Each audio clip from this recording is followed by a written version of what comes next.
My ex found out I kept the lake house and showed up asking when she could move in.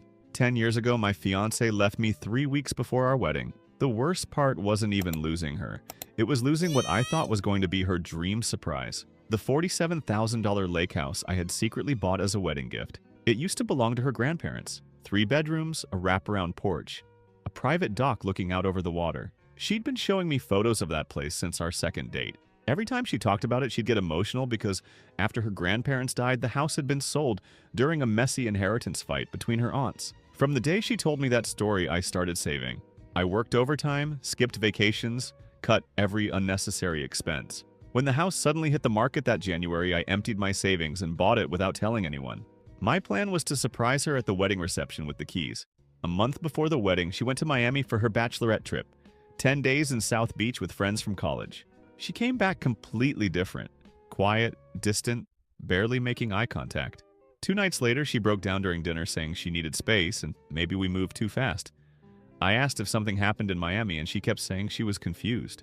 A week later, a mutual friend told me her high school boyfriend had been in Miami the exact same weekend. 2 weeks after that, she moved to Florida.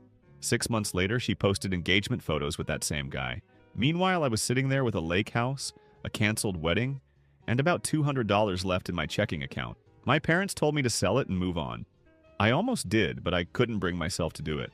Selling felt like giving up on something that meant a lot to me now too. So, I kept it. For years, I slowly fixed it up piece by piece. New roof, updated kitchen, refinished floors, plumbing repairs, fresh paint. I worked in the city while my parents lived nearby, so they helped meet contractors and send photos when I couldn't be there. Then lockdown happened and my company went fully remote. I packed my apartment and moved into the lake house full-time. Every morning I worked from the porch looking out over the water. Eventually it stopped feeling like a reminder of what I lost and started feeling like home. Last summer my whole family came for the 4th of July. We took the boat out, grilled all afternoon, and watched fireworks over the lake from the dock.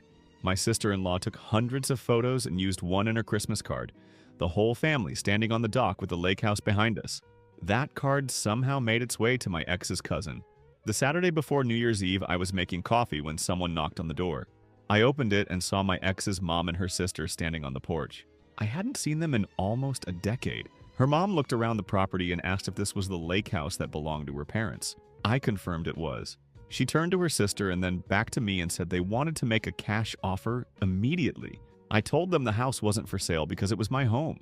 Her sister actually laughed and said the place was way too big for one person and offered $200,000 on the spot. I thanked them for the offer and closed the door. They stayed outside arguing on my porch for several minutes before finally leaving. 3 days later, my phone rang. It was my ex. First time I'd heard her voice in 9 years. She didn't even say hello. She started accusing me of being unbelievable for hiding the lake house from her all these years when she knew how much it meant to her. I told her I wasn't hiding anything because it was my house. She scoffed and said it was the house I bought for her and that I had clearly been holding on to it waiting for her to come back.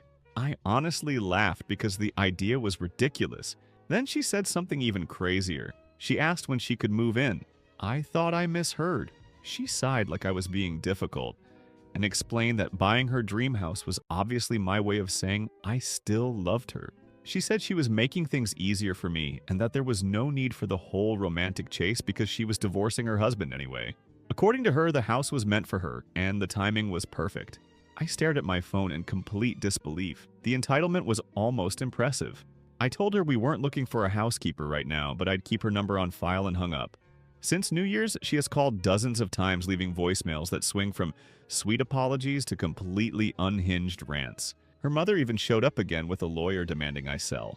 My girlfriend thinks the whole situation is hilarious. We're actually getting married at the lake house this summer. My ex is obviously not invited.